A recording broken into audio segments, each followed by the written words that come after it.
الحمد لله نحمده ونستعينه ونستغفره ونؤمن به ونتوكل عليه ونعوذ بالله من شرور أنفسنا ومن سيئات أعمالنا من يهده الله فلا مضل له ومن يضلله فلا هادي له ونشهد أن لا إله إلا الله وحده لا شريك له ونشهد أن سيدنا ومولانا محمدًا عبده ورسوله صلى الله عليه وعلى آله وأصحابه وسلم تسليمًا كثيرًا كثيرًا أما بعد فقد قال النبي صلى الله عليه وسلم المسلم من سلم المسلمون من لسانه ويده وقال النبي صلى الله عليه وسلم من أغاث ملهوفا كتب الله 73 مغفرة واحدة فيها صلاح كله أمره و72 درجة يوم القيامة او كما قال علیہ الصلاۃ والسلام۔ معزز سامعین کرام، قابل احترام بزرگ اور عزیز بھائیوں، آج کافی سالوں کے بعد آپ کی مسجد میں حاضری کی سعادت جو ہے نصیب ہوئی، اور ہمارے صدیق محترم مولانا عبدالحمید صاحب ہمارے پڑھنے کے ساتھی ہیں۔ جب بھی میں یہاں آتا ہوں تو وہ اصرار کرتے ہیں کہ بھئی مسجد میں، باغل کی کسی مسجد میں بیان ہونا چاہیے، لیکن وقت ہی نہیں ہوتا تھا۔ اس مرتبہ ان کے اصرار پر میں نے وقت جو ہے نکالا اور آپ کی خدمت میں جو ہے حاضر جو ہوا۔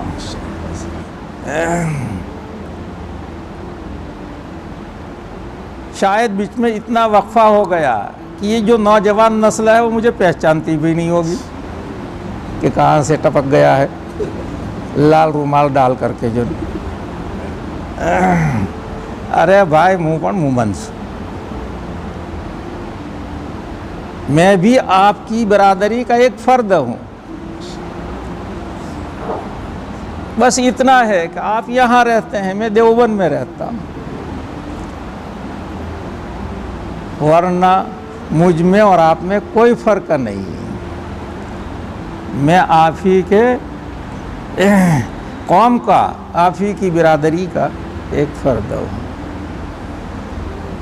اور ایک کہاوت ہے، گھر کا بھیدی لنکا ڈھائے، کیا ہے نا، گھر کا بھیدی لنکا ڈھائے۔ تو میں تو آپ کی قوم کا ایک فرد ہوں، مجھے اپنی قوم کے احوال جتنے معلوم ہوں گے اتنے کسی اور عالم کو معلوم ہو سکتے۔ اب باہر سے عالم آئے گا، دیکھو یہ تو یہاں تو سب فرشتے بیٹھے ہوئے ہیں، جبرائیل کے بھائی بیٹھے ہوئے ہیں، سفید سفید کپڑے اور وضاحت ان کی دیکھو تو جو دیکھ کر کے خوش ہو جائیں گے، اور جا کر کے کہیں گے پالن پور کے علاقے میں ایسے مسلمان ہیں کہ کہیں ایسے مسلمان آپ کو نہیں ملیں گے۔ اور کہتے بھی یہ لوگ، اور یہ حقیقت ہے، مبالغہ نہیں۔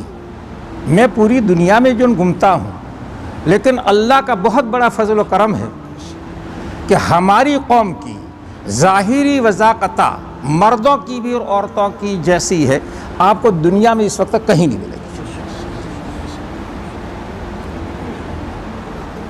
ویسے تو آپ کو مل جائیں گے، داڑھی والے بھی، کرتے والے بھی، نیک لوگ بھی جو ملیں گے، لیکن کھال کھال 100 میں اگر 10 آدمی نمازی ہیں، دیندار ہیں، سنت کے مطابق ان کا جو ہے کام جو وہ ہوتا ہے تو اچھی بات ہے، لیکن 90 آدمی تو جو اندھیرے میں ہے، تاریکی میں ہے۔ یہ قوم قابل تعریف نہیں، کون سی قوم قابل؟ جس کے 99 افراد، 100 میں سے 99 افراد شریعت پر عمل کرتے ہوں، 1-2 تو نکل ہی جائیں گے۔ جب بہت بڑی قوم ہوتی ہے، جماعت ہوتی ہے، تو اس میں کچھ خراب بھی ہوتے ہیں، لیکن اچھوں کی اگر کثرت ہے تو وہ قوم اچھی شمار کی جاتی ہے، اور خراب لوگوں کی جو کثرت ہے تو اس میں چاہے کتنا بھی بڑا بزرگ جو پیدا ہو جائے، بزرگوں کو تو سب بزرگ مانیں گے، لیکن اس قوم کو کوئی اچھا نہیں سمجھے گا۔ تو اللہ کا فضل ہے، اللہ کا بہت بڑا کرم ہے ہماری برادری پر، مومن برادری پر، کہ اللہ تعالیٰ نے ہمیں ظاہری وضاقتہ اور اعمال ظاہرہ، نماز ہے، روزہ ہے، زکوٰۃ ہے، یہ سب جو اعمال ظاہرہ، اس کے ادا کرنے کی توفیق عطا فرمائی۔ یہ معمولی انعام نہیں ہے، بہت بڑا انعام۔ اگر ہم اس کی قدر کریں گے تو اللہ تعالیٰ ہمیں مزید عطا فرمائیں گے۔ ارشاد خداوندی ہے، لئن شکرتم لازیدن، لئن شکرتم، اگر تم شکر ادا کرو گے تو اللہ تعالیٰ مزید عطا فرمائیں گے۔ کیا مطلب؟ ہمیں اللہ نے نماز کی توفیق عطا فرمائی ہے تو ہم نماز کی پابندی کریں۔ اللہ تعالیٰ نے ہمیں شریعت پر عمل کرنے کی توفیق عطا فرمائی ہے تو ہم زندگی کے ہر شعبے میں شریعت پر جو عمل کرنے کی جو کوشش کریں، یعنی جہاں تک ہم عمل کر رہے ہیں اس کو نہ چھوڑیں اور آگے بڑھنے کی کوشش کریں، آگے بڑھنے کی کوشش کریں۔ یہ ہے شکر ادا کرنے کی۔ تسبیح لے کر کے شکر للہ، الشکر للہ، الشکر للہ، یہ شکریہ نہیں، شکریہ ایک اللہ نے آپ کو جو نعمت دی ہے اس میں آپ ترقی کیجیے۔ آپ کو اللہ تعالیٰ نے دینداری سے جو نوازا ہے، اللہ تعالیٰ نے آپ کو کس چیز سے نوازا ہے؟ دینداری سے۔ تو اس میں دینداری میں ترقی ہونی چاہیے نہیں ہونی چاہیے؟ تو وہ قوم ترقی کرے گی، اور ایک لیول پر جا کر کے ہم کھڑے ہو گئے تو وہ قوم ترقی نہیں کرے گی بلکہ پیچھے ہٹے گی، پیچھے ہٹے گی۔ جب ہم اللہ کا شکر ادا نہیں کریں گے تو پھر اللہ تعالیٰ وہ نعمت چھین لیں گے اور کسی اور کو جو دے دیں گے۔ یہ تو فخر کی بات ہے اور شکر کی جو بات ہے کہ اللہ تعالیٰ نے ہمیں بہت سے نیک کاموں کے کرنے کی توفیق عطا فرمائی، اور چند افراد کو نہیں بلکہ غالب اکثریت 80%، 90%، بلکہ 99% بھی کہو تو اس میں مبالغہ جو نہیں ہوگا۔ تو یہ اللہ کی بہت بڑی نعمت ہے۔ لیکن بزرگوں اور بھائیوں، ہمیں سوچنا چاہیے، غور کرنا چاہیے کہ ہم اچھے مسلمان ہیں یا نہیں۔ ہم اچھے مسلمان ہیں۔ اللہ کا شکر ہے کہ اللہ تعالیٰ نے ہمیں مسلمان بنایا، اسلامی گھر میں اللہ تعالیٰ نے ہمیں جو پیدا کیا، اور ہمیں اعمال صالحہ کی، اسلامی احکام پر عمل کرنے کی اللہ نے توفیق عطا فرمائی۔ تو ہم مسلمان ہیں کہ نہیں؟ اس پر اللہ کا جو شکر ادا کرنا چاہیے، اور دعا بھی مانگنی چاہیے کہ اللہ تعالیٰ ہمیں اسلام پر جو ہے زندہ رکھے۔ لیکن عقل مند وہ ہے جو اپنی ذات میں غور کرے کہ مجھ میں کوئی کمی ہے نہیں، اگر کمی ہے تو ترقی کرنے، تو دور کرنے کی کوشش کرے۔ تو اچھا مسلمان کون؟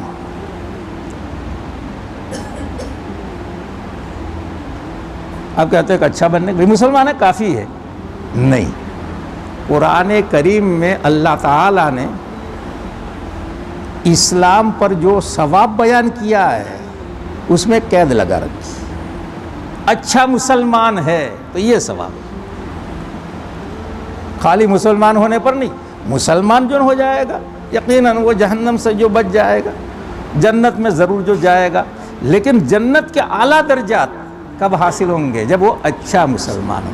اللہ تعالیٰ قرآن کریم میں ارشاد فرماتے ہیں، اعوذ باللہ من الشیطان الرجیم، بلا من اسلم وجہہ للہ وہو محسن۔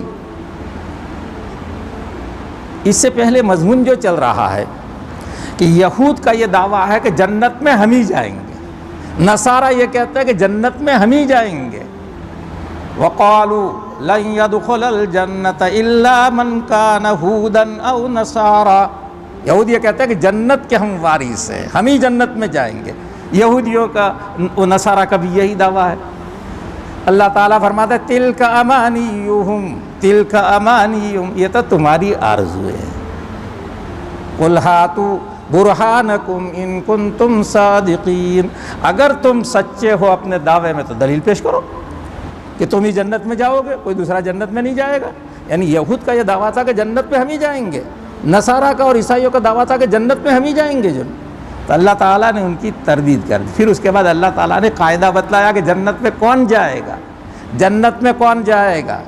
بلا، ہرگز نہیں، یعنی تمہارا دعویٰ غلط، تردید کی، بلا ہرگز نہیں، تم جنت میں نہیں جاؤ گے، صرف تم جنت میں نہیں جاؤ گے۔ ان کا دعویٰ یہ تھا کہ ہم ہی جنت میں جائیں گے۔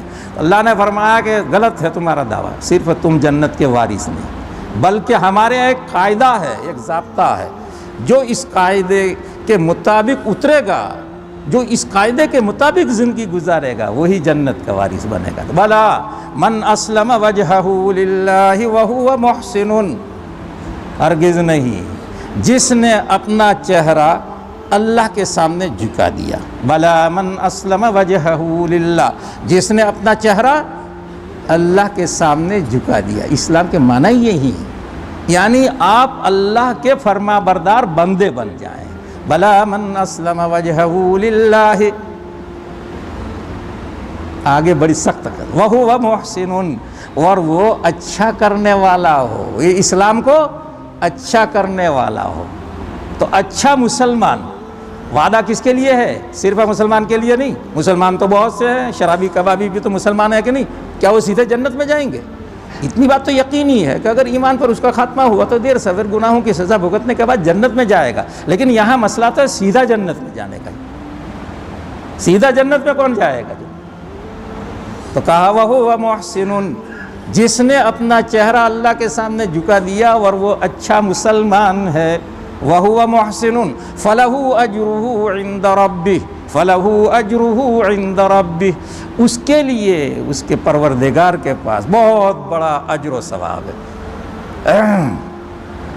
بلا من اسلم وجہہ للہ وہو محسن فلہ اجرہ عند ربہ ولا خوف علیہم ولا ہم یحزنون، نہ ان کو کوئی خوف ہوگا اور نہ اس کو کوئی غم ہوگا، اس کو نہ کوئی خوف ہوگا نہ کوئی غم ہوگا، سیدھا جنت میں جائے گا۔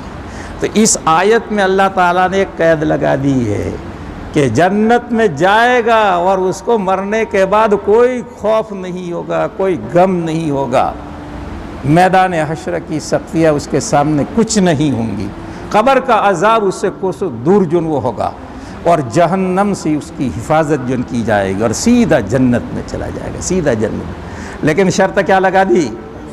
وَهُوَ مُحْسِنٌ، محسن مانا جانتے ہو، اچھا کرنے والا، اسلام کو اچھا کرنے والا، جس نے اسلام کو جو اچھا کیا وہ جنت میں جائے گا، اور اس کے لیے بہت بڑا اجر و ثواب ہے پروردگار عالم کے پاس، اور اس کو نہ کوئی خوف ہوگا نہ غم ہوگا۔ اچھا، قرآن کریم نے کہا کہ لا خوف علیہم ولا ہم یحزنون، اس کے لیے کوئی خوف نہیں، کوئی غم نہیں، دنیا میں بھی اور آخرت میں بھی، مطلق ہے، کوئی قید ہے کہ آخرت میں کوئی خوف نہیں ہوگا؟ نہیں، دنیا میں بھی کوئی خوف، پریشانیاں تو آئیں گی، بعض مرتبہ مصیبتیں جو آتی ہیں، پریشانیاں جو آتی ہیں درجات کو بلند کرنے کے لیے یا گناہوں کے کفارے کے طور پر بھی جو ہے مصیبتیں آتی ہیں، لیکن کوئی غم اور کوئی پریشانی نہیں ہوگی۔ آج مسلمان پریشان ہے، بی جے پی کی حکومت ہے، نئے نئے ضابطے آ رہے ہیں، مسلمانوں کا کیا ہوگا، ہم کہاں جائیں گے، اتنی بڑی تعداد کو کوئی ملک کو قبول نہیں کر سکتا، ہجرت کر کے ہم کہاں جائیں؟ پریشان ہے کہ نہیں؟ ہر ایک کو ایک خوف ہے، مایوسی کی شکار، مایوسی کیسے؟ ارے اللہ تعالیٰ فرماتے ہیں کہ بلا من اسلم وجہہ للہ وہو محسن، جو اچھا مسلمان ہے اس کو کوئی خوف نہیں، کوئی غم نہیں، دنیا میں بھی اس کو کوئی خوف نہیں کرنا چاہیے، اور آخرت میں بھی اس کو کوئی خوف نہیں ہوگا۔ جو اللہ اس کے مددگار ہیں، اللہ اس کے حامی ہیں، اور جس کا اللہ مددگار ہو اس کو کوئی نقصان پہنچا سکتا ہے؟ ہرگز نہیں نقصان پہنچا سکتا۔ تو یہ جو حالات ہیں اس وقت ملک کے، اس سے ہمیں مایوس نہیں ہونا چاہیے، بس ایک کام کرنا، ایک ہی کام کرنا، کیا؟ اچھا مسلمان بن جا. اگر آپ اچھے مسلمان بن جاؤ گے تو یہ سب قاعدے دھرے کے دھرے رہ جائیں گے اور ہندو آپ کو سلام کرے گا, آپ کو دیکھ کے کھڑا ہو جائے گا کہ بھئی یہ مسلمان, یہ اچھا مسلمان نہیں, وہ تو اچھا اور برا نہیں جانے کا, وہ سمجھے گا بھئی مسلمان. لیکن کس کو کہے گا؟ وہ اچھا ہوگا تو اس کو کہے گا کہ مسلمان ہے. تو بزرگ اور بھائی بس ایک مطالبہ ہے, اچھے مسلمان بن گئے تو انشاءاللہ دنیا میں بھی کوئی پریشانی نہیں ہوگی اور آخرت میں اجر عظیم کے آپ مستحق. میں بات اپنی طرف سے نہیں کر رہا ہوں, علماء کرام یہاں موجود ہے, قرآن کریم کی آیت کی تفسیر جو کر رہا ہوں اور بالکل واضح الفاظ میں صرف ترجمہ ہی کر رہا ہوں, تفسیر نہیں کر رہا ہوں, میں اس کو ذرا سا سمجھا رہا ہوں.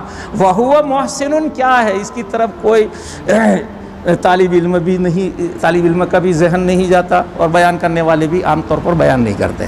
آپ حضرات اچھے طریقے پر سمجھ رہے ہیں نہیں سمجھ رہے ہیں؟ قرآن کریم میں وَهُوَ مُحْسِنٌ ہے کہ نہیں؟ صرف بلا من اسلم وجہہ للہ نہیں ہے, بلکہ اس کے بعد ہے وَهُوَ مُحْسِنٌ, اور محسن کے من اور وہ اچھا مسلمان, وہ اچھا مسلمان. بس اچھے مسلمان بن جاؤ پھر تمام پریشانیاں ختم ہو جائیں گے. لا خوف علیہم ولا هم یحزنون.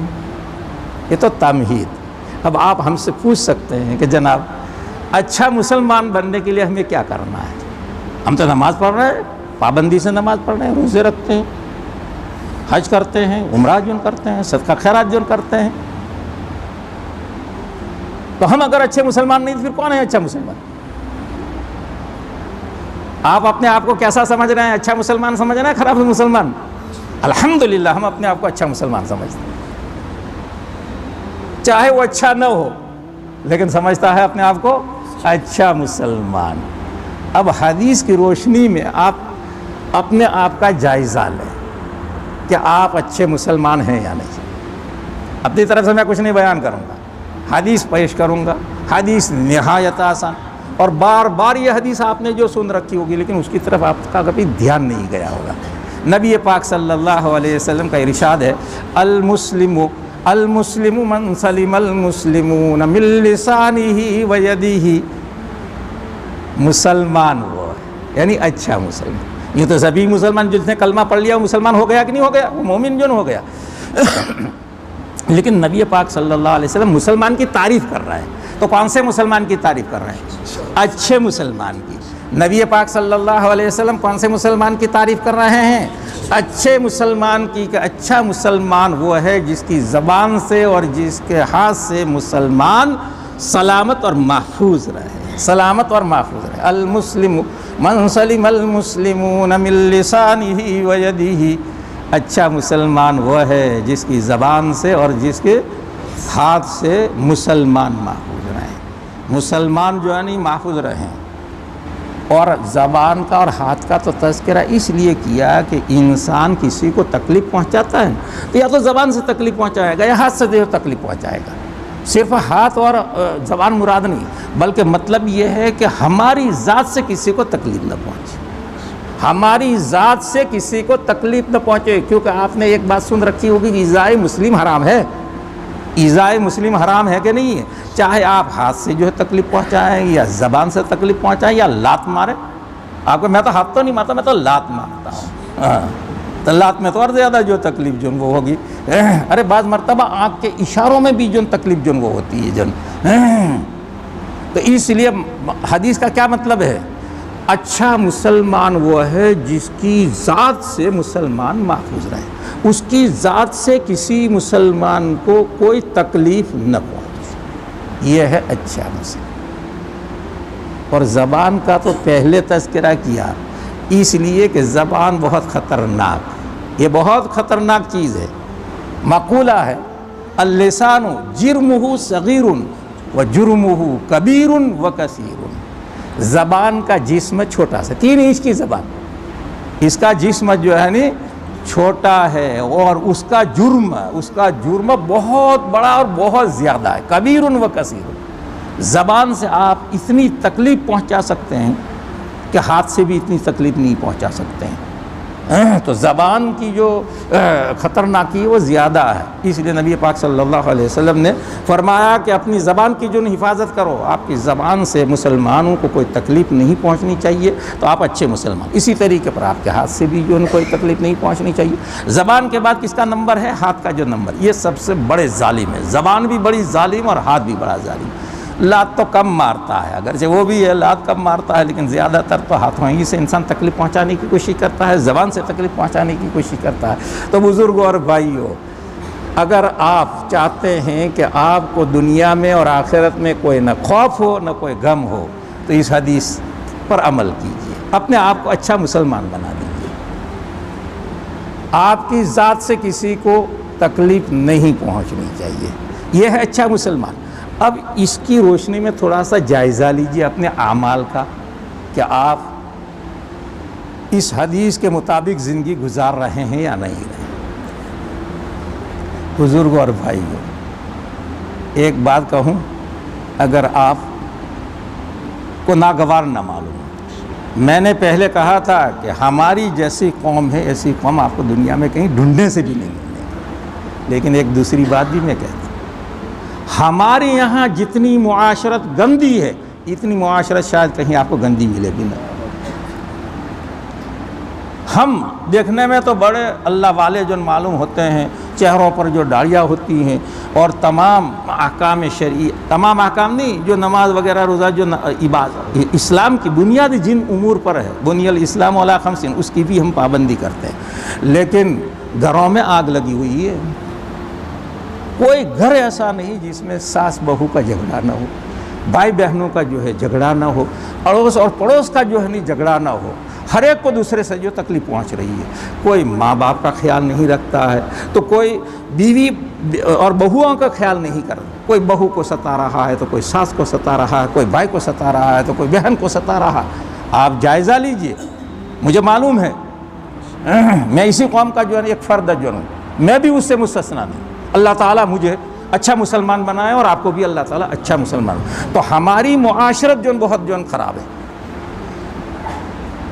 ہم سوچتے بھی نہیں کہ ہم کوئی گناہ کر رہے ہیں کہ نہیں کر رہے ہیں، گناہ کر رہے ہیں کہ نہیں کر رہے ہیں۔ اور ہمارے یہاں دلہنوں کا تو کوئی احترام ہے ہی نہیں، جب شادی کریں گے تو لاکھوں روپے خرچ کر دیں گے، لاکھوں روپے شادی میں خرچ کریں گے، پھر دلہن کو لائیں گے بہت اعزاز کے ساتھ، اور پھر گھر میں لا کر کے ایسا پریشان کرتے ہیں کہ بعض مرتبہ عورتوں کا دماغ خراب ہو جاتا ہے۔ عربی کا ایک مقولہ ہے شادی کے بارے میں، جب شادی بنتی ہے تو بہت خوش ہوتا ہے دلہا، اب شادی ہوگی، شادی کہتے ہیں سرور سرور شہرین ہموم دہرین، ایک مہینے کی خوشی، سرور شہرین ایک ہموم دہرین، اور پوری زندگی غم ہی غم، غم ہی غم، غم ہی غم۔ یہ ہے کہ نہیں ہے؟ آج کل ہمارے گھروں کا جو یہ حال ہے، کوئی خیال نہیں کرتا ہے کہ ہمیں بیوی کے ساتھ کیسا برتاؤ کرنا چاہیے، ماں باپ کے ساتھ کیسا برتاؤ کرنا چاہیے۔ وہ تو بیانوں میں عام طور پر جو بیان کیا جاتا ہے، اس لیے لوگ تھوڑا بہت خیال کرتے ہیں، جو دیندار ہوتے ہیں، اللہ سے ڈرنے والے ہوتے ہیں، وہ ماں باپ کا خیال کرتے ہیں، اگرچہ اس میں بھی بڑی کوتاہی ہو رہی ہے۔ ماں باپ جب بوڑھے ہو جاتے ہیں تو ان کو نظر انداز جو کر دیا جاتا ہے، ایسا نہیں کہ جو سب ماں باپ کا خیال، لیکن پھر بھی جو تھوڑا بہت جو خیال رکھا۔ اور دلہنوں کا اور بیوی اور بہوؤں کا تو جو کوئی خیال ہے ہی، کوئی حق ہی نہیں، کوئی حق ہی نہیں۔ کبھی تقریر کے اندر بیوی کے حقوق نہیں بیان کیے جائیں گے، بہو کے جو حقوق نہیں بیان کیے جائیں گے، تو لوگوں کو کیسے جو علم ہوگا؟ ایک آیت اور ایک حدیث سن لو، قرآن کریم میں اللہ تعالیٰ نے بیویوں کے بارے میں کہا ہے وَعَاشِرُوهُنَّ بِالْمَعْرُوفِ وَعَاشِرُوهُنَّ بِالْمَعْرُوفِ، بیویوں کے ساتھ اچھی طرح زندگی گزارو، وہی احسان، وَعَاشِرُوهُنَّ بِالْمَعْرُوفِ۔ آگے آیت ہے لیکن بس اتنا مجھے اشارہ کرنا ہے، وَعَاشِرُوهُنَّ بِالْمَعْرُوفِ۔ اور نبی پاک صلی اللہ علیہ وسلم کا ارشاد گرامی ہے خَيْرُكُمْ خَيْرُكُمْ لِأَهْلِهِ وَأَنَا خَيْرُكُمْ لِأَهْلِي، تم میں سب سے بہتر وہ ہے جو اپنی بیوی کے لیے بہتر، بعض لوگ کیا گھر والوں کے لیے، اور کیا گھر والوں سے مراد ماں ہے، بھائی بہن. ارے سب سے بڑی گھر والی تو یہ ہے، اس کا نام ہی ہے گھر والی. گھر والی کو بھول گئے اور دوسرے افراد کو لے لیے. حضور پاک صلی اللہ علیہ وسلم کے ماں باپ تھے ہی نہیں، بھائی بہن جو تھے ہی نہیں، تو اب کیا مراد ہوگا؟ جو بیوی مراد ہوگی کہ نہیں ہوگی؟ بیوی بچے، بیوی اور بچے، یہی گھر اہل کا اطلاق اسی پر. بلکہ اردو میں بیوی کو کیا کہتے ہیں؟ اہلیہ، محترمہ. اور محترمہ کیا جو ہے ڈنڈے مارتے ہیں اور گالیاں دیتے ہیں اور پھر محترمہ بھی بناتے ہیں. نبی پاک صلی اللہ علیہ وسلم کا یہ ارشاد ہمارے نوجوانوں کو جو پیش نظر رکھنا چاہیے. خیرکم لأہلی وانا خیرکم لأہلی. تم میں سب سے بہتر وہ ہے جو اپنے بیوی بچوں کے لیے بہتر. اور نبی پاک صلی اللہ علیہ وسلم فرما رہا ہے کہ میں اپنے بیوی بچوں کے لیے سب سے بہتر. بس ایک میں نے اشارہ کر دیا، تفصیل مجھے نہیں بیان کرنی، مجھے اور بہت ساری جو باتیں بیان کرنی ہے. اتنی بات کافی ہو جائے گی کہ نہیں ہو جائے گی؟ اس کی طرف توجہ دو. بہت عجیب و غریب معاملہ ہے. جب ہم شادی کر کے دلہن کو لاتے ہیں تو اس وقت کچھ دنوں تک تو اس کا خوب اعزاز ہوتا ہے، خوب آؤ بھگت ہوتی ہے، خوب دعوتیں جو ہوتی ہیں. پھر اس کے بعد اس کو پریشان کرنا جو شروع کر دیتے ہیں. ساس الگ پریشان کرے گی، نند الگ پریشان کریں گے. جو بڑی بھابیاں پہلے سے آئیں وہ بھی ماں بن جائیں گی، وہ بھی ساس بن جائیں گی، وہ بھی پریشان کرنا جو شروع کر دیں گے. الغرض اس بیچاری کے لیے یہ جنت جو تھی وہ کیا بن گئی؟ جہنم جو بن گئی. اور پھر جو خسر ہوتا ہے تو باہر بیٹھتا ہے یا بیٹھک میں بیٹھتا ہے. اب یہ جو گھر کی جو عورتیں ہیں وہ جا کر کے جو بڈھے کو بتلائیں گے کہ بہو نے یوں کیا، بہو نے یوں کیا. اب وہ ڈنڈا لے کر کے آئے گا اور برسے گا، جو کمی ہوگی وہ پوری کر دے گا. یہ ہو رہا نہیں ہو رہا ہمارے یہاں. وہ کبھی تحقیق نہیں کر رہا ہے کہ جو بات بہو کے بارے میں میرے سامنے بیان کی گئی وہ صحیح ہے بھی یا نہیں. ارے آپ گھر کے جو ذمہ دار ہیں، اگر گھر میں کوئی واقعہ پیش آتا ہے تو اس کی تحقیق کرنی چاہیے. بغیر تحقیق کے بیوی نے جو کہہ دیا یا بیٹی نے جو کہہ دیا اس پر کارروائی نہیں کرنی چاہیے. یہ مہمان ہے، یہ اجنبی ہے، اس نے اپنے تمام خاندان کو چھوڑ کر کے آپ کو گھر کو ترجیح جو دی ہے تو اس کا احترام کرنا چاہیے نہیں؟ اس کا خیال رکھنا چاہیے نہیں چاہیے؟ صحابہ کرام کی زندگیوں کے اگر آپ واقعات جو دیکھیں گے تو معلوم ہوگا کہ وہ بہو کا کتنا خیال رکھتے تھے. ایک صحابی ہیں حضرت عبداللہ ابن عمرو ابن عاص، بڑے متقی پرہیزگار اللہ والے. ان کے والد تھے عمرو ابن عاص. وہ دہات عرب میں شمار ہوتا ہے. اس کا مسلمان بعد میں ہوئے ہیں، بیٹا پہلے مسلمان ہو گیا اور حضرت عمرو ابن عاص یہ بعد میں مسلمان ہوئے. لیکن مکے کے چودھریوں میں سے اس کا شمار ہوتا تھا، عرب کے چودھریوں میں اس کا شمار ہوتا تھا. بڑے سمجھدار. انہوں نے اپنے بیٹے کی شادی کر دی، عبداللہ کی جو شادی کر دی. یہ بہت زیادہ عبادت گزار تھے، بہت نماز پڑھنے والے، بہت روزہ رکھنے والے.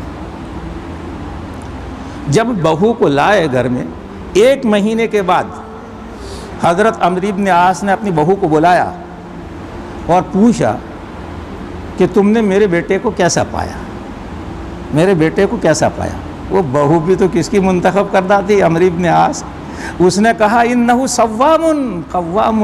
ارے اس کا کیا پوچھنا، وہ تو روزانہ ہمیشہ روزہ رکھنے والا اور پوری رات نماز پڑھنے والا. انہو صوام قوام. وہ بہت زیادہ روزہ رکھنے والے اور بہت زیادہ رات میں نماز پڑھنے والے، یعنی رات بھر نماز پڑھتے ہیں، دین پر روزہ رکھتے ہیں. اب ہمارے جیسا خسر ہوتا تو وہ خوش ہو جا، واہ واہ ہماری بہو نے کیا جو ہے نہیں تعریف کی بیٹے کی. لیکن ان کے دماغ میں چوٹ لگی کہ یہ بہو تعریف نہیں کر رہی ہے، یہ برائی کر رہی ہے کہ 1 مہینہ ہو گیا ہے اور میرا لڑکا اس کے پاس گیا نہیں.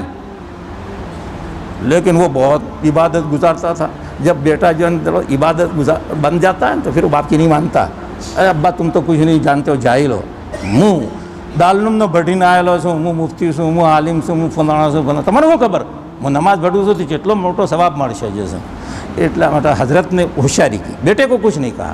جا کر کے نبی پاک صلی اللہ علیہ وسلم سے شکایت کی. ارے اس باولے کا میں نے نکاح کر دیا، 1 مہینہ ہو گیا اور بیوی شکایت کر رہی کہ ابھی تک اس کے پاس گیا ہی نہیں. حضرت حضور پاک صلی اللہ علیہ وسلم نے حضرت عبداللہ کو بلایا اور پوچھا کہ تم کیا کرتے ہو؟ تو انہوں نے کہا کہ یا رسول اللہ روزانہ میں 1 قرآن کریم ختم کرتا ہوں. روزانہ تہجد کی نماز میں 1 قرآن کریم ختم کرتا ہوں اور روزانہ میں روزہ رکھتا ہوں، کبھی میں افطار نہیں کرتا ہوں. تو نبی پاک صلی اللہ علیہ وسلم فرمایا نہیں ایسا نہ کرو، تمہاری بیوی کا بھی تم پر حق ہے، تمہاری آنکھوں کا بھی تم پر حق ہے، تمہارے جسم کا بھی تم پر حق ہے، تمہارے مہمانوں کا بھی تم پر حق ہے، ان حقوق کو ادا کرو، پھر اس کے بعد تم قرآن کریم کی تلاوت کرو۔ جب رات بھر تم جو ہے نماز پڑھو گے تو بیوی کا حق اب تم ادا کرو گے۔ جو حضور نے فرمایا کہ 3 دن سے پہلے قرآن کریم ختم نہ کرو جو، اور کہا کہ تم 1 دن روزہ رکھو اور 1 دن جو افطار کرو۔ تو نبی پاک صلی اللہ علیہ وسلم نے سمجھایا یہ نبی کا طریقہ ہے، یہ صحابہ کا جو طریقہ ہے۔ تو بزرگوں اور بھائیوں خسر کو تو چاہیے کہ بہو کو کوئی پریشانی ہو تو اس پریشانی کا حل جو تلاش کرے، نہ یہ کہ ڈنڈا لے کر کے کھڑا ہو جائے اور ڈانٹنا جو شروع جو کر دے۔ یہ معاشرت کی خرابیاں ہیں، اس کی اصلاح کی جو ہے ضرورت ہے۔ مزید میں اس پر گفتگو نہیں کرتا۔ ایک حدیث ہے، نبی پاک صلی اللہ علیہ وسلم نے ایک مرتبہ عورتوں میں تقریر کی اور فرمایا کہ یا معاشر النساء تصدقنا، اے عورتوں کی جماعت صدقہ کرو، فإنی أُرِیتُکُنَّ أَکثَرَ أَہْلِ النَّارِ، کیونکہ میں تم کو جہنم میں زیادہ دیکھ رہا ہوں۔ یہ نبی پاک صلی اللہ علیہ وسلم نے عورتوں میں بیان کیا اور کہا۔ تو ایک عورت کھڑی ہو گئی کہ لما یا رسول اللہ، عورتیں جہنم میں کیوں زیادہ جائیں؟ وہ بھی نماز پڑھتے ہیں، مرد بھی، ہم بھی جو نماز پڑھتے ہیں، ہم زیادہ خدمت کرتے ہیں، ان کو کھانا پکا کر کے دیتے ہیں، کپڑے دھوتے ہیں، سب کچھ کرتے ہیں، پھر وہ تو جنت میں چلے جائیں گے اور وہ جنت میں چلے جائیں گے، ہم جان دیں۔ لما یا رسول اللہ، حضور نے 2 وجہ بتلائی۔ حضور نے فرمایا تکفرن العشیر و تکسرن اللعن، تم شوہر کی نافرمانی کرتی ہو اور لعن طعن زیادہ کرتی ہو، کوستی بہت زیادہ ہو۔ بچے نے غلطی کر دی تو اس کو کوسنا جو شروع جو کر دیں گے، اور ذرا سا جھگڑا ہو گیا تو پھر گالیوں کی تو ایسی تسبیح جو شروع کر دیتے ہیں کہ آپ سنتے ہی رہ جائیں۔ حضور نے فرمایا کہ تکسرن اللعن و تکفرن العشیر، عشیر سے مراد شوہر کے ساتھ۔ اس حدیث کی شرح میں بھائی صاحب نے ایک وجہ اور بتلائی ہے کہ عورتیں جہنم میں جو زیادہ جائیں گی، اس کی ایک وجہ یہ بھی ہے کہ یہ فساد بین الناس کا سبب بنتی ہے۔ فساد بین گھر میں جو جھگڑے جو وہ ہوتے ہیں اس کا سبب یہی عورتیں بنتی ہیں۔ تو اس لیے بزرگوں اور بھائیوں، عورتوں کی بات سننے میں ذرا توقف کرنا چاہیے، تحقیق کرنی چاہیے اور پھر جو سننا چاہیے۔ تو میرے کہنے کا مقصد یہ ہے کہ دیکھو نبی پاک صلی اللہ علیہ وسلم نے عبداللہ ابن عمرو کو کیا کہا، بھئی ہر ایک کا حق ادا کرنا ہے۔ ہم یہ سمجھتے ہیں کہ عورت ہماری خدمت میں ہر وقت جو کھڑی رہے، لیکن عورت کے بھی تو کچھ حقوق ہیں، عورت کے بھی جو حقوق ہیں ان حقوق کا خیال رکھنا ہے۔ ایک حدیث میں جو سناؤں، مشکاۃ شریف میں ایک باب ہے، باب افضل الصدقہ، افضل صدقہ۔ بھئی انسان صدقہ تو کرتا ہی نہیں کرتا، لیکن افضل صدقہ کون سا؟ اس میں ایک حدیث بیان کی، حضرت ابو ہریرہ رضی اللہ عنہ سے مروی ہے کہ ایک شخص نبی پاک صلی اللہ علیہ وسلم کے پاس آیا اور اس نے کہا کہ یا رسول اللہ میرے پاس ایک دینار ہے، دینار سونے کا جو سکہ ہوتا تھا، میرے پاس ایک دینار ہے، اس کو میں خرچ کرنا چاہتا ہوں۔ حضور نے میں کہاں خرچ کروں؟ حضور نے فرمایا تیری ذات پر خرچ کر، اپنی ذات پر خرچ کر، خود تو بھوکا ہے اور صدقہ کرنے کے لیے نکلا، ارے پہلے پیٹ بھر پھر جو ہے صدقہ جو کرنا۔ تو حضور نے فرمایا کہ اپنی ذات پر جو ہے نہیں خرچ کر۔ ایک دوسری حدیث میں ہے خیر الصدقۃ ما کان عن ظہر غنی، بہترین صدقہ وہ ہے جو مالداری کے پشت سے ہو، یعنی صدقہ کر کے آپ خالی ہاتھ نہ ہو جائیں، آپ کے پاس اتنا مال ہونا چاہیے کہ آپ کسی کے سامنے ہاتھ پھیلانے کے محتاج نہ بن جائیں۔ تو ایک بات بتلائی، تو حضور نے فرمایا کہ اپنی ذات پر خرچ کر۔ اس نے کہا کہ میرے پاس ایک اور دینار ہے، تو حضور نے فرمایا کہ اپنی اولاد پر خرچ کر، اپنی اولاد پر۔ اولاد نابالغ جو بالغ ہو گئی کمانے لگی تو الگ بات ہے، لیکن چھوٹی اولاد ہوتی ہے اس کا تو کوئی آمدنی کا ذریعہ نہیں ہوتا ہے، تو کہا کہ اپنی اولاد پر۔ اس نے کہا کہ اور دینار ہے، کہا کہ اپنی بیوی پر خرچ کر، اپنی بیوی پر خرچ کر۔ پھر کہا اس نے کہ ایک اور دینار، کہا کہ اپنے نوکر پر خرچ کر، اپنے غلام پر خرچ کر۔ اس نے کہا ایک اور دینار، اس نے فرمایا انت عالم، تو زیادہ جانتا ہے کہ تیرے متعلقین میں اب کون محتاج ہے، تیرے متعلقین میں جو محتاج ہو اس پر خرچ کر۔ ماں کا تو کہیں تذکرہ نہیں، بہنوں اور بھائیوں کو کہیں تذکرہ ہی نہیں۔ سوال پیدا ہوتا ہے کہ نہیں ہوتا ہے؟ اس حدیث میں کہیں ماں کا، بھائیوں بہنوں کا تذکرہ ہے؟ کیوں نہیں؟ ارے یہ صدقے واجب ہے، بیوی کا نفقہ واجب ہے کہ نہیں؟ بیوی مالدار ہو تب بھی اس کا نفقہ جو واجب ہے، اور نابالغ بچے ہیں اس کا نفقہ بھی جو واجب ہے. اسی طریقے پر اپنی ذات پر خرچہ کرنا یہ بھی تو واجب ہے کہ نہیں ہے. کرتا خالی بنیان پہن کر کے گھوم رہا ہے جو ہے شہر کے اندر اور بڑا سخی بن رہا ہے, اس کو دے رہا, ارے پہلے تو کرتا تو بنا, پھر اس کے بعد جو صدقہ جو کرنا. تو اپنی ذات سے ابتدا ہوگی, پھر بیوی بچوں سے جو ابتدا ہوگی. اور آپ کے یہاں کوئی نوکر ہے تو نوکر کو تنخواہ دینی پڑے گی نہیں دینی پڑے گی؟ یہ تو واجب صدقے ہیں. اس کے علاوہ جو صدقے ہیں وہ نفل صدقے ہیں. تو بتلاؤ واجب میں زیادہ ثواب یا نفل میں زیادہ ثواب؟ واجب میں.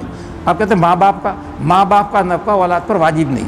ماں باپ کے پاس مال ہے, ماں باپ کے پاس مال ہے تو مال اپنا خرچہ کرے, بچوں سے کیوں لے؟ مسئلہ ہے سمجھ لو, ماں باپ کا نفقہ اولاد پر واجب نہیں اگر ماں باپ مالدار ہے. اور اگر ماں باپ مالدار نہیں ہیں تو پھر اولاد پر نفقہ واجب ہو جائے گا. ہر حال میں نہیں. ماں باپ کا نفقہ کب واجب ہوگا؟ جب ماں باپ محتاج ہوں تو اس وقت جو ہے نہیں. اس لیے نبی پاک صلی اللہ علیہ وسلم نے اس کا تذکرہ نہیں کیا اور بیوی بچوں کا تذکرہ کیا. اس سے بیوی بچوں کی اہمیت معلوم ہوتی ہے کہ نہیں ہوتی ہے؟ آج ہمارے معاشرے میں کیا ہوتا ہے, کوئی تو ماں باپ کا اتنا خیال رکھتا ہے کہ بیوی کو بالکل نظر انداز کر دیتا ہے, اور کوئی بیوی کا غلام بن جاتا ہے اور ماں باپ کو ستاتا ہے. یہ ہو رہا ہے نہیں ہو رہا؟ دونوں ہی طریقے غلط. اچھا مسلمان کون ہے؟ جو بیوی کے بھی حقوق ادا کرے اور ماں باپ کے بھی حقوق ادا کرے. میری بات سمجھ رہے ہیں نہیں سمجھ رہے ہیں؟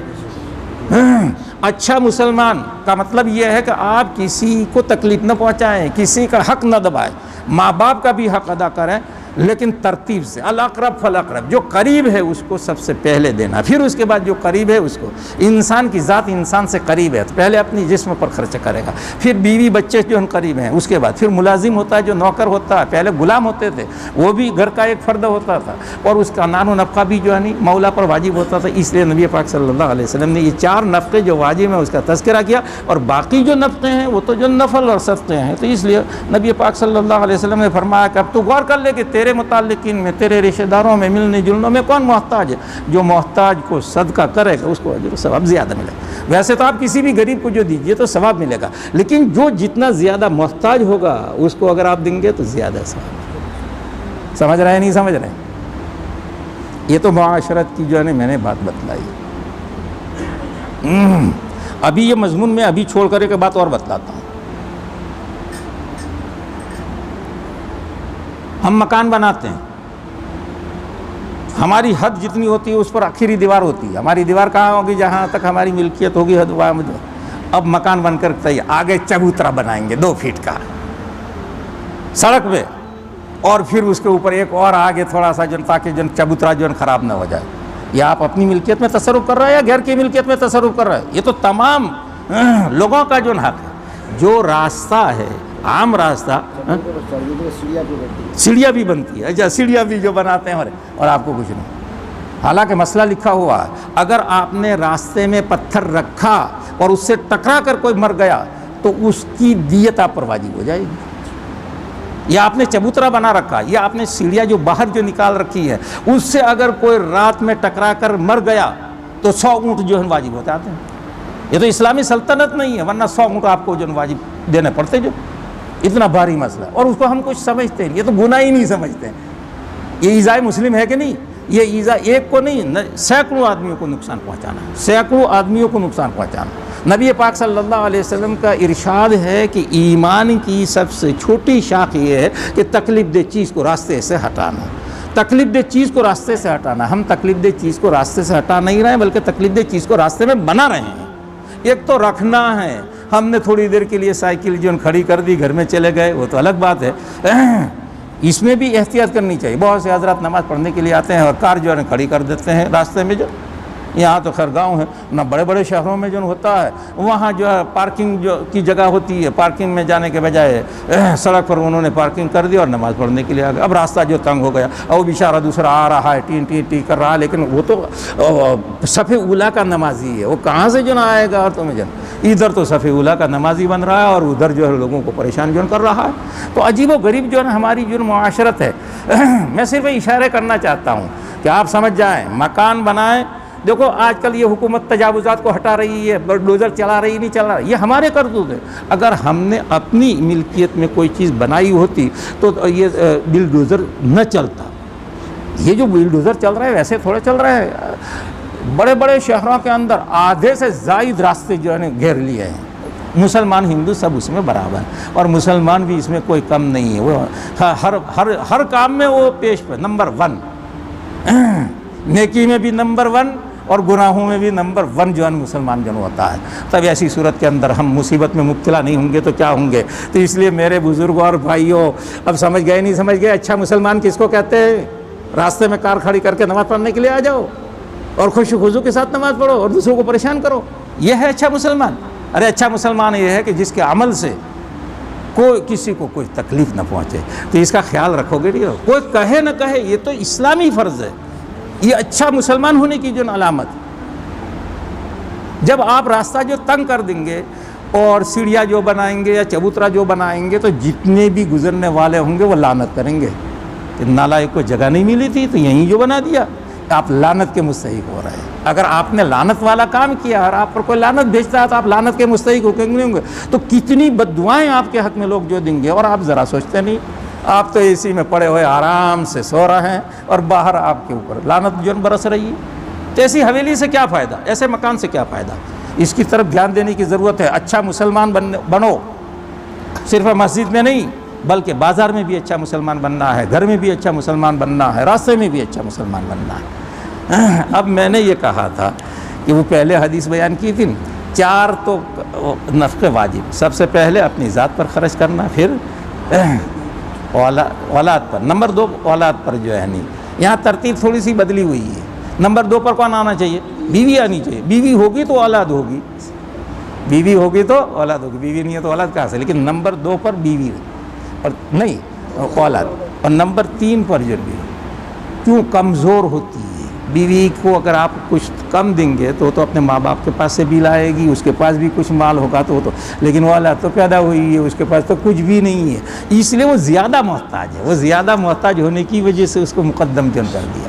سمجھ گئے نہیں سب؟ اور اسی لیے ایک واقعہ ہے، وہ 3 آدمی غار میں جا کر کے چھپ گئے تھے اور اس میں سے ایک شخص نے دعا کی تھی کہ میں والدین کو مقدم رکھتا تھا. اس حدیث میں ہے والدین کے بارے میں کہ ولی والدان کبیران، ایسا شیخان کبیران، میرے والدین بہت بوڑھے ہیں اور میں ان سب کے لیے کماتا ہوں. تو جب ماں باپ محتاج ہو جائے تو نفقہ جو واجب ہو جاتا ہے نہیں ہو جاتا، اور وہ بوڑھے ہوں تو اور زیادہ محتاج کون ہو جائے؟ ماں باپ. جب ماں باپ اس درجے میں جو پہنچ جائے، وہ چلنے پھرنے سے عاجز ہو جائے، پھر بیوی بچوں سے بھی مقدم، بیوی بچوں سے بھی مقدم ہوں گے. ورنہ آپ اعتراض کریں گے کہ اس حدیث میں تو ماں باپ کو مقدم رکھا گیا اور اس حدیث میں جو ہے مؤخر کر دیا. یہاں تو ماں باپ کا تذکرہ ہی نہیں. ارے ماں باپ ہٹے کٹے ہیں، گھومتا پھرتا ہے باپ، وہ خود کمائے اور خود جون کھائے، دوسروں پر کیوں بوجھ جون بنتا ہے؟ لیکن باپ جب کمزور ہو گیا، محتاج ہو گیا، پانی کا لوٹا بھی نہیں بھر سکتا ہے، تو اب بیوی بچوں سے ماں باپ کے حقوق مقدم ہو جائیں گے. یہ ہے شریعت، اور ایسے ہی مسلمان کامیاب ہوتے ہیں دنیا میں بھی اور آخرت میں بھی. اس لیے بزرگوں اور بھائیوں، یہ تو معاشرت کا طریقہ. لیکن اب جن کا نفقہ واجب نہیں ہے، اب اس میں سب سے پہلے کس پر خرچ کرنا ہے؟ تو حضور نے کیا فرمایا؟ انت اعلم، تو زیادہ جاننے والا ہے کہ تیرے متعلقین میں، تیرے ملنے جلنے والوں میں سب سے زیادہ محتاج کون ہے. جو سب سے زیادہ محتاج ہو اس کو، یہ تو ترتیب بتلا رہی ہے جان. وہ پوچھ رہا سب سے پہلے کس پر خرچ؟ حضور نے فرمایا کہ اپنی ذات پر، پھر کس پر، پھر کس پر، پھر کس پر. تو اب پھر آئے گا کہ نہیں آئے گا؟ وہ پھر کر پھر آئے گا جو کہ یہ 4 ہیں. 4 کے بعد کی تو حضور نے کیا فرمایا؟ انت اعلم بہ. حضور نے نہیں بتلایا کیونکہ ہر ایک کے رشتہ دار متعلقین میں مختلف ہوتے ہیں. تو حضور نے فرمایا کہ تیرے جاننے والوں میں، تیرے متعلقین میں، تیرے رشتہ داروں میں جو سب سے زیادہ محتاج ہو اس کو دے. اس میں زیادہ ثواب ہے. دیکھو غریبوں کو دینے میں بڑا ثواب ہے، بڑا ثواب ہے. 2 عبادتیں ہیں، ایک بدنی عبادت اور ایک مالی عبادت. بدنی عبادت تو نماز پڑھنا اور روزہ رکھنا ہے، اور مالی عبادت صدقہ خیرات. بزرگ اور بھائیوں کان کھول کر کے سن لو، مالی عبادت کا ثواب زیادہ ہے. مالی عبادت کا یعنی صدقہ خیرات کا ثواب زیادہ اور بہت زیادہ. نماز روزے کا اتنا ثواب نہیں.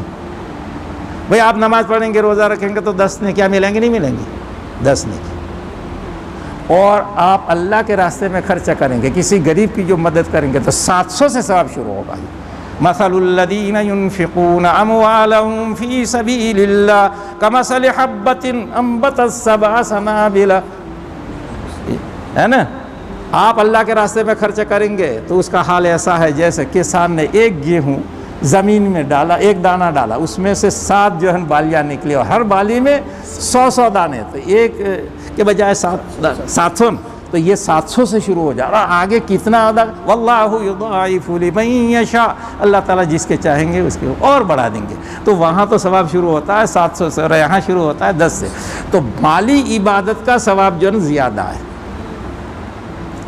اس لیے ہم اچھے مسلمان، الحمدللہ آپ سب باغل والے ہیں، اچھے مسلمان ہیں، اللہ نے آپ کو مال و دولت بھی دیا ہے، تو غریبوں کا بھی خیال رکھیں، غریبوں کا بھی جو خیال رکھنا ہے، ہر معاملے میں غریب کا جو خیال رکھنا، صدقہ خیرات میں بھی خیال رکھنا ہے۔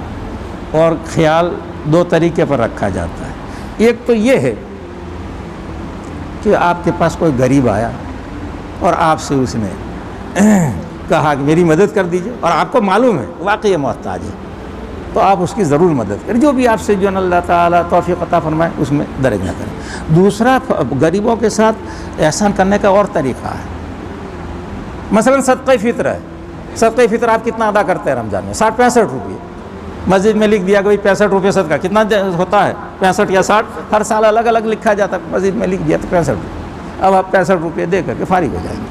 ارے یہ تو کم سے کم مقدار ہے، اور اگر تو 65 کے بجائے 6000 اگر صدقے میں نکالے گا تو اس کا ثواب ملے گا نہیں ملے گا؟ اس کی طرف کوئی دھیان ہی نہیں جاتا۔ یہ تو گیہوں کا صدقہ فطر ہے، ورنہ کھجور سے اگر صدقہ فطر جو نکالا جائے تو 700-800 روپئے ہوتا ہے صدقہ فطر۔ کشمش سے اگر آپ صدقہ فطر نکالیں گے تو 500-400-500 جو ہے نہیں کشمش ہوگی، تو ہم نے بس یہ رکھ رکھا ہے سب سے چھوٹا جو ہے نہیں کام کرنا، ارے بڑا اس وقت بنے گا جب بڑا صدقہ جو کرے گا۔ تو ٹھیک ہے، کسی نے 60-65 روپئے صدقے میں نکالے تو اس کا صدقہ ادا ہو جائے گا، لیکن جو مالدار ہے اس کو اس پر اکتفا، غریب کی مدد کرنی چاہیے، زیادہ ثواب ملے گا، کم سے کم 100 تو دے ہی دے، اور اگر 1000 دے تو کیا کہنا ہے، کیا کہنا ہے جناب، وہ صحیح، وہ اچھا مسلمان، وہ بڑا مسلمان ہے۔ تو بڑا مسلمان بننے کی کوشش کرو، اچھا ہونے کے بعد بڑا مسلمان بنو، یعنی کہ 60 ہے یا 70 بس اتنا ادا کر دیں گے۔ ہاں کسی کے پاس گنجائش نہیں ہے تو کوئی حرج کی بات نہیں، گنجائش ہو تب بھی اگر وہ 60-65 ادا کرے گا تو فریض ادا ہو جائے گا، واجب ادا ہو جائے گا، لیکن ہمیں تو واجب پر اکتفا نہیں کرنا چاہیے، نفل بھی تو کچھ کرنا چاہیے کہ نہیں کرنا چاہیے، تو ہمیں اس میں، اور اس کا زیادہ ثواب ملے گا، اس کا زیادہ جو ثواب ملے گا۔ اور نبی پاک صلی اللہ علیہ وسلم کا عمل دیکھو، قربانی کتنی ہے؟ ایک قربانی، چھوٹا جانور ہے تو صرف بکرا، اور بڑا جانور ہو تو ایک حصہ۔ ہم اللہ نے ہمیں مال دیا ہے، خوب مال دیا ہے، لیکن ہم بس ایک بکرا کریں گے، یا بڑے جانور میں ہوں گے تو 7 آدمی شریک ہو کر کے جن کریں گے۔ کبھی کسی نے ایک جانور بھی کیا بڑا، کہو 7 حصے ہیں، میں تو ایک ہی کروں گا۔ اور نبی پاک صلی اللہ علیہ وسلم کا حال دیکھو، نبی پاک صلی اللہ علیہ وسلم جب حج کے لیے گئے تھے 100 اونٹ جو ہے ذبح کیے تھے، تنہا 100۔ کتنے حصے ہوئے؟ 700 ہوئے۔ کوئی بڑا سا بڑا مالدار بھی یہ کارنامہ انجام دے سکتا ہے؟ یہ سنت نہیں ہے، اس پر ہمیں عمل نہیں کرنا چاہیے، ہم صرف فرض واجب، جہاں مال کا معاملہ آتا ہے نا، نفلیں تو خوب پڑھتے ہیں، ارے نفل پڑھ، لیکن نفل صدقہ بھی تو کر خدا کے بندے۔ 60 کے بجائے اگر 100 دے دے گا، 150 دے دے گا، 200 دے دے گا تو تیرا نقصان نہیں ہوگا، یقیناً فائدہ ہوگا، یقیناً فائدہ ہوگا۔ اور ایک بات اور سن لو، میں نے جو دوسری حدیث جو پڑھی تھی اس میں صدقے کا ثواب بعض صورتوں میں اتنا بیان کیا گیا ہے کہ کیلکولیٹر سے بھی آپ اس کو نہیں بتلا سکتے ہیں کہ کتنا ہوگا۔ وہ حدیث سنو، کبھی نہیں سنی ہوگی وہ حدیث۔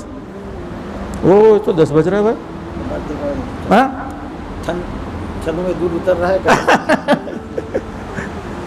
مختصر کرتا ہوں میں بات کو۔ نبی پاک صلی اللہ علیہ وسلم کا ارشاد ہے، من اغاث ملہوفا، جس نے پریشان حال کی مدد کی، من اغاث ملہوفا، جس نے پریشان حال کی، پریشان بھی نہایت پریشان حال، ایسے کو ملہوف کہا جاتا ہے۔ مستر سے بھی آپ اس کا جو ہے ترجمہ کر سکتے ہیں. من اغاث ملحوفا، جس نے نہایت پریشان حال کی مدد کی. کتب اللہ 73 مغفرہ، اللہ تعالیٰ 73 مغفرتیں لکھیں گے. اگر کسی نے نہایت پریشان، نہایت محتاج کی جو مدد، محتاج کے بھی تو درجے ہوتے ہیں کہ نہیں ہوتے ہیں، نہایت پریشان، نہایت محتاج کی اگر آپ نے مدد کی تو کتنی مغفرتیں اللہ تعالیٰ لکھیں گے؟ 73. من اغاث ملحوفا کتب اللہ 73 مغفرہ، 73 مغفرتیں. اور وہ مغفرتیں کتنی؟ مغفرتیں بھی تو چھوٹی بڑی ہو سکتی ہے، چھوٹی بڑی. آگے حضور فرما رہے ہیں وہ مغفرتیں جو 73 لکھیں گے اتنی بڑی ہوں گی، اتنی بڑی ہوں گی کہ ایک ہی مغفرت میں اس کے تمام دنیا اور آخرت کے کام سمر جائیں گے. واحدۃ فیہا صلاح امرہ کلہ، ایک ہی مغفرت میں دنیا کے بھی تمام کام بن گئے اور آخرت کے بھی تمام بن گئے. اگر وہ گناہ کبیرہ کرنے والا ہے تب بھی اس کا گناہ معاف ہو جائے گا، جو گناہ کبیرہ بھی معاف ہو جائے گا، جو کیونکہ اس کے واحدۃ فیہا صلاح امرہ کلہ، ایک ہی مغفرت میں اس کے تمام کاموں کی اصلاح، دنیا کے کاموں کی بھی اصلاح اور آخرت کے کاموں کی، یعنی اس کی مغفرت ہو جائے گی، چاہے وہ گنہگار ہو، کتنا بھی بڑا جو گنہگار ہو. جو اور اب 72 مغفرتیں رہ گئی، کیا ہوگا؟ 72 درجۃ یوم القیامہ، اور 72 مغفرتیں قیامت کے دن ترقی درجات کا باعث بنے گی. اس کا درجہ جنت میں اتنا بلند ہوگا، اتنا بلند ہوگا، کوئی اندازہ نہیں کر سکتا ہے. حدیث ہے مشکاۃ شریف کے اندر جو یہ حدیث ہے، من اغاث ملحوفا، جس نے کسی پریشان حال کی، کسی محتاج کی جو مدد کی تو اللہ تعالیٰ کتنی مغفرتیں لکھتے ہیں؟ 73 مغفرتیں. اور وہ مغفرتیں اتنی بڑی ہوتی کہ ایک ہی مغفرت میں اس کے تمام کاموں کی اصلاح ہو جائے گی. اور 72 جو مغفرتیں رہی قیامت کے دن ترقی درجات کے. اور اسی قاعدے کے اعتبار سے ایک قصہ آپ نے سننا ہوگا کہ ایک بدکار عورت نے، زانیہ نے کتے کو پانی پلایا تھا، اللہ نے اس کی مغفرت فرما دی. اللہ نے مغفرت فرما دی. کیوں؟ اگر وہ عورت کتے کو پانی نہ پلاتی تو کتا مر جاتا نا، اتنا پیاسا تھا کہ وہ مر جاتا. یہ ہے ملحوف، یہ ہے ملحوف. ملحوف کو جو سمجھو کہ جاں بلب، مرنے کے قریب ہو گیا. ایسے شخص کی اگر آپ نے جو مدد کر دی تو پھر کیا کہنے، اس کی مغفرت کر دی نہیں کر دی؟ اسی عمل کی وجہ سے مغفرت کی. حدیث میں ہے کہ اس عمل کی وجہ سے، حالانکہ وہ بدکار عورت تھی، تو معلوم ہوا کہ یہ مالی نیکی اتنی بڑی ہے کہ اس سے گناہ کبیرہ بھی معاف ہوتے ہیں. نماز پڑھو گے، روزہ رکھو گے، اس سے بڑے گناہ نہیں معاف ہوں گے، چھوٹے گناہ ہی معاف ہوں گے. لیکن یہ اتنی بڑی نعمت ہے کہ اس سے بڑے بڑے گناہ معاف ہو جاتے ہیں، بڑے بڑے گناہ معاف ہو جاتے ہیں. اور بزرگوں اور بھائیوں، ہمیں اللہ نے مال جو دیا ہے تو غریب کی مدد کرنی چاہیے، اس کا جو ہے نا خیال رکھنا چاہیے. صرف 60-65 روپئے صدقے فطر نکال کر کے بیٹھ نہیں جانا چاہیے. خدا جانے ہمارا صدقہ، ہماری رقم نکالی ہوئی کس کے ہاتھ میں چلی جائے اور اس کا بیڑا جو ہے پار ہو جائے اور ہمارا بیڑا بھی پار ہو جائے. سمجھ گئے نہیں سمجھ گئے؟ بس بات پوری ہو گئی. اچھا مسلمان بنو گے نہیں بنو گے؟ یہ تلاش کرنا ہے، یہ موقع تلاش کرنا. اگر کوئی پریشان حال مل گیا تو اس کی خدمت کرنے میں کوئی پس و پیش نہیں کرنا چاہیے. لیکن تحقیق، یہ بہت سے آتے ہیں مانگنے والے بھی، حضرت غریب ہوں اور یہ ہوں، ایسا کو نہیں. ہمیں معلوم ہونا چاہیے. تحقیق کے بعد جو ہمارے سامنے واضح ہو جائے کہ محتاج ہے. یہ کورونا کے جو ہے زمانے میں بہت سے لوگ مر گئے، ان کے خاندان والے ہیں محتاج ہو گئے، ان کے لیے کوئی ذریعہ معاش نہیں رہا، تو ان کا ہمیں خیال رکھنا چاہیے نہیں رکھنا چاہیے. اور قریب کا پہلے، قریب پھر دور. وہ حدیث بتلائے نا، سب سے پہلے اپنی ذات پر خرچ کر، پھر اپنے بچوں پر، پھر اپنی بیوی پر. اس سے معلوم ہوتا ہے کہ ہمارے گاؤں میں یا ہمارے جاننے پہچان والوں میں کوئی ہو محتاج تو اس کا زیادہ خیال رکھے. اور اسلاف کے واقعات اگر میں بیان کروں گا تو بہت وقت ہو جائے گا. ایک واقعہ بلائیں گے نا، بلائیں گے جب آئیں گے پھر آپ دوسری بار. اچھا بس ایک واقعہ جو ہے بیان کر کے، جہاں کے لوگوں کو معلوم ہو جائے کہ دنیا میں کیسے کیسے سخی جن گزرے ہیں اور انہیں کیسی کیسی سخاوتیں کی ہیں. محتاج کا بیان چل رہا ہے نہیں چل رہا؟ سمجھ گئے نہیں سمجھ گئے؟ ملحوف کو پریشان حال. ایک بہت بڑے عالم حضرت عبداللہ ابن مبارک امام ابو حنیفہ رحمۃ اللہ علیہ کے جو ہے شاگرد ہیں، بہت بڑے فقی، بہت بڑے محدث، بہت بڑے مجاہد، اور سخاوت میں تو جواب نہیں، ان کی سخاوت کا کوئی جواب نہیں۔ اللہ نے مال بھی دیا تھا۔ ایک غریب ایک محتاج آدمی حضرت کے پاس آیا اور کہا کہ حضرت میں بہت پریشان ہوں،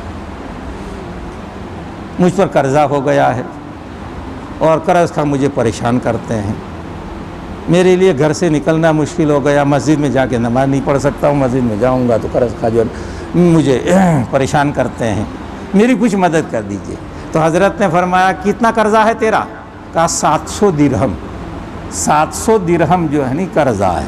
اب 700 درہم کا اگر اس وقت حساب لگائیں گے تو جو 7,000 سے بھی جو زائد ہو جائے گا۔ خیر وہ ہمیں واقعہ کرنا، یہ سمجھنا ہے۔ 700 درہم حضرت نے پرچہ لکھا سیکریٹری کے نام، خزانچی کے نام جو ہے پرچہ لکھا کہ اس بندے کو 7,000 درہم دے دو۔ کیا پرچہ لکھ رہا ہے؟ 7,000۔ وہ پرچہ بن کر کے کہا دو کہاں؟ ہمارے دفتر میں جاؤ اور وہاں سے جا کر کے رقم وصول کر لو۔ اس نے جا کر کے وہ رقم پرچی دی، اس نے جو خزانچی نے سیکریٹری نے کھلا تو دنگ رہ گیا، اتنا سارا سب پوچھا کہ تو نے کیا کہا تھا حضرت سے؟ تو کہا کہ میں پریشان ہوں، مجھے 700 دینار کی جو ہے ضرورت، درہم کی ضرورت ہے۔ تو حضرت نے کیا جو ہے لکھا مجھے معلوم نہیں۔ سیکریٹری کو شبہ ہوگا اس طریقے پر مال لٹایا جائے گا، تو چند دنوں میں خزانہ ختم ہو گیا، اس نے دیا نہیں اور حضرت کے پاس گیا۔ حضرت کے پاس گیا کہ حضرت ذرا نظر ثانی کر لیجئے، یہ زیادہ بڑھ گیا، بہت زیادہ جو بھائی 700 کا یہ محتاج ہے، 700 دے دیجئے اس کا کام ہو جائے گا۔ آپ 700 کے بجائے 7,000 لکھ رہے، غلطی تو نہیں ہو گئی؟ ایک صفر بڑھ تو نہیں گیا؟ ہوتا ہے نہیں ہوتا؟ حضرت نے کہا پرچہ، اور وہ 7,000 کاٹ دیا اور کہا 14,000 دو۔ 7,000 کاٹ دیا، اب تو جو ہے کوئی نہیں، اور کہا 14,000 دو۔ سیکریٹری جلدی سے آیا اور جلدی سے دیے، اگر میں آئندہ بولوں گا تو شاید اور بڑھا دیا۔ یہ ہے سخیوں کے جن کا ہم، اللہ تعالی ہم سب کو اچھا مسلمان بنائے۔ وآخر دعوانا الحمدللہ رب العالمین۔ اللہم صلی علی سیدنا مولانا محمد وعلی آل سیدنا و مولانا محمد مبارک وسلم۔ اللہم انت السلام و منک السلام، تبارکت ربنا و تعالیت یا ذا الجلال والاکرام، سمعنا واطعنا غفرانک ربنا و الیک المصیر۔ ربنا لا تؤاخذنا ان نسینا واخطانا، ربنا ولا تحمل علینا اسرا کما حملته علی الذین من قبلنا، ربنا ولا تحملنا ما لا طاقت لنا به واعف عنا واغفر لنا وارحمنا انت مولانا فانصرنا علی القوم الکافرین۔ یا اللہ ہماری مغفرت فرما، ہمارے والدین کی مغفرت فرما، یا اللہ ہماری بیوی بچوں کی مغفرت فرما، تمام مسلمان بھائیوں بہنوں کی مغفرت فرما۔ یا اللہ جن بیماروں نے ہمیں دعاؤں کے لیے کہا ہے، یا ہم میں جو بیمار ہیں سب کو شفائے کلیہ دائمہ عاجلہ مستمر عطا فرما۔ یا اللہ جن محتاجوں نے دعاؤں کے لیے کہا ہے، یا اللہ ان کی حاجتوں کو پورا فرما۔ یا اللہ جو بے روزگار ہیں ان کے روزی کے اسباب پیدا فرما۔ یا اللہ غیب سے ان کے لیے حلال روزی کے اسباب پیدا فرما۔ یا اللہ ہماری روزی میں برکت عطا فرما، وسعت عطا فرما، اور ہمیں دنیا اور آخرت میں عافیت نصیب فرما، اور ہمیں اچھا مسلمان بنا دے۔ یا اللہ ہمیں اچھا مسلمان بنا دے، یا اللہ ہمیں اچھا مسلمان بنا دے۔ ربنا تقبل منا انک انت السمیع العلیم، سبحان ربک رب العزۃ عما یصفون۔